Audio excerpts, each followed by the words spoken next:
you this. You graduated from UCLA, right? No. Where'd you? I thought you said you So went to UCLA. I went to UCLA. I did not graduate. Yeah, I did not So do graduate. you have a degree? I don't have an undergrad. You have a master's degree? I said I don't have an undergrad degree. I don't have a master's degree. No. Okay, how much time you got left on your degree?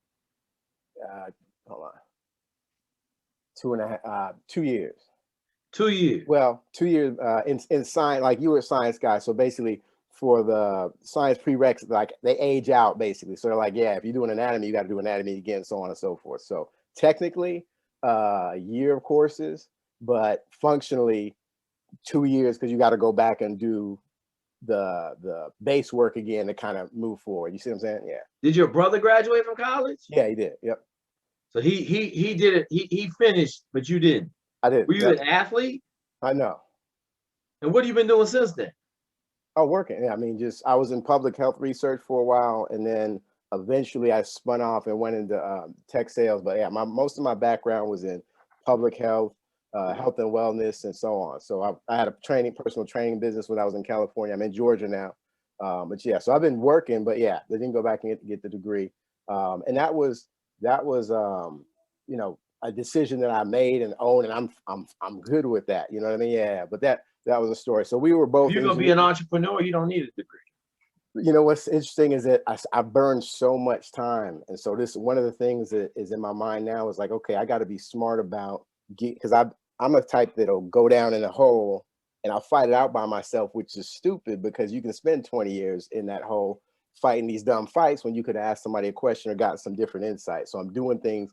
I'm trying to move differently now, but there's still some muscle memory there from doing it wrong for such a long time, right? So you'll see flashes of that same shit, the if part, right? The language stuff, the deeper stuff, right? But I'm definitely on the action standpoint, moving, and I'm like aggressive, and I'm feeling good about my moves. I'm just like, I don't need to guarantee this. So here's what I'm gonna tell you.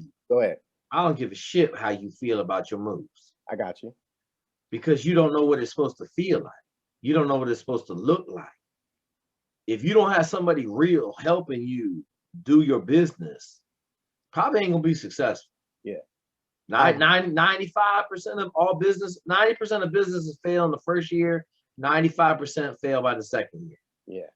I do, but I don't think I have enough based on what you're saying, right? Like I have. You don't have the right. You don't have a dude that's got started a company and got $10 million in revenue a year. Yeah, so in terms of the level, yeah, I got you. I'll give you an example. The dude running my stuff is running a $75 million company right now. No, I got you. The person that I'm thinking about bringing in is running a $15 million company. I got you. Okay. The other dude is running probably a $5 million company. I got you. So when they tell me, hey, this is how we need to do this, I don't say, oh no, that don't feel right. Right. Okay. Right. That's what I shake my head. Okay. Right. Just like I told you on the call today, I didn't talk. Yeah. I set the call up between two people I know very well. Yeah. I didn't say a single word because it wasn't my place to talk. They talking high level business stuff, how to pull this off, how to get this done, how to maneuver here, how to pull here, how to get this some witchcraft involved. Mm-hmm. Right? That ain't my boat. Right. I ain't that dude. You know, I got too much 40 grit sandpaper to be talking to people. I got you. So I stay in my hole, and when they come, I stay behind the glass. When they break the glass, I come out the glass and I do magic. Got you. Okay, but I don't get involved. I put them all in place because I couldn't. I don't have that skill set. Mm-hmm. Yeah, and that's what I'm trying to get you to explain. You don't know what it feels like. You don't know what it looks like. You don't have any idea how to do it. Yeah, 100%. So for you to sit here and say, like, I like the way it feels, all that stuff. Yeah, no, I got you.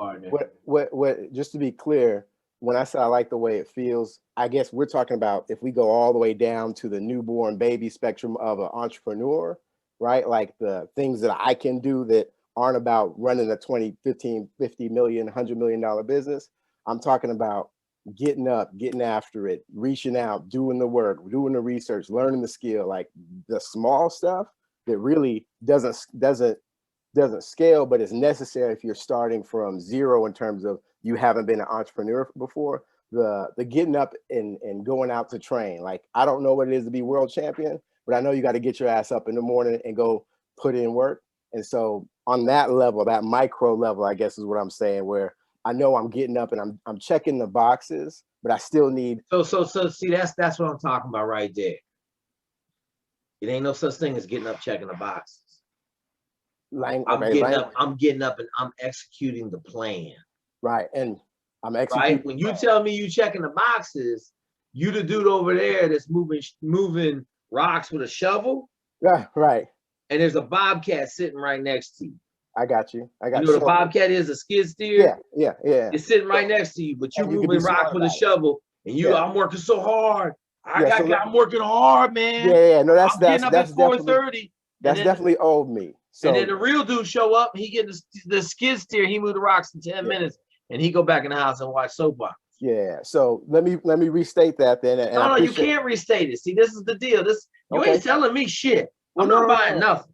So you don't have to you don't have to re-say it. I'm simply pointing out some facts to you. Right. That tell me exactly where you are. Well, let me say. And I'm pointing them out to you because you're the one that got to go fix the problem. No, I got you. So if my checking of the boxes is based on a plan, like, and maybe even my. So watch this, Eric. Watch this. Go ahead. What's your plan for tomorrow morning? What are you going to do at 4:40 when you wake up? At 4:40, I get on and I'm on with my developer because I just got the assets that were built today because we need to update the website. So the two main things I need to do is get him a bunch of data because I'm not a developer, but what I do is say again. Okay, go ahead. Tell me what your plan is tomorrow. When you wake up at 4:40, what happens?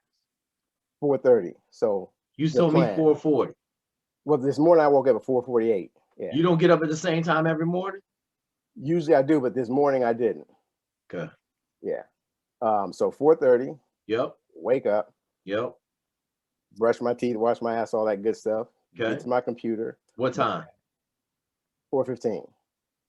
In terms of at my you waking up at 4:30. I'm sorry, 4:45. 4:45. Sorry, 4:45. Okay. 15 minutes to get 15 ready. Minutes to just get down, sit down with the developer, go over the stuff that I got. So I'm using Fiverr for certain things, right? So I got some assets built up today. And I got them in hand, tested them, and so I need to go over the website stuff. So I have three main things that we need to get done in terms of the developer stack. He needs 2 videos, and then we need to update the automation on some basic website stuff.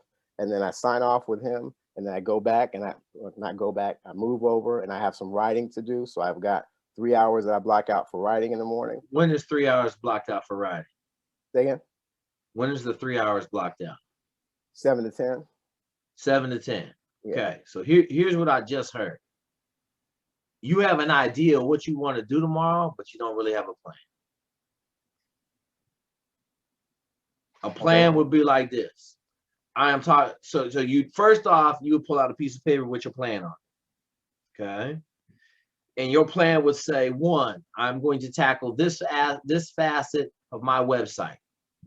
2, the next thing I'm tackling is this facet of my website. 3. Okay. And it would be laid out very succinctly in a plan, and you would review that plan the night before. So you'd have it by now because it's almost 10 on your time, right? You would have that, and then you would go down that list, and it'll make you 50% more effective in the morning. And I might even say it might make you 75% more effective. So get more granular. You got it, like, dog. You have to work in the grains. Like you can't just throw out that crap you told me. Like that's how you miss stuff. That's how like dog. Like you sitting there thinking for 5 minutes on what's next and all. You can't do that in the morning. Right. Like when I'm rolling at 4:30, like I go down, I set my table up. So I work in the basement most of the time or at the kitchen table. And the night before, I lay my whole plan out. Boom, lay the plan out. I lay all the work out. I got my two mechanical pencils like this, my 2 Pentel 205s. I got my eraser stick. It's all laid out. When I wake up in the morning, I come downstairs. I may go for a quick run, like 5-10 minutes to wake up or jump some rope. And then I sit down and I start working. I'm at work by 4:40 every morning. Okay. And then when I get up when the kids get up about 7 o'clock, but I already got 2.5 hours of super productive work. I got you. Okay, but if you don't get granular, you can't be successful, bud. Yeah, so I got you. No, I got you.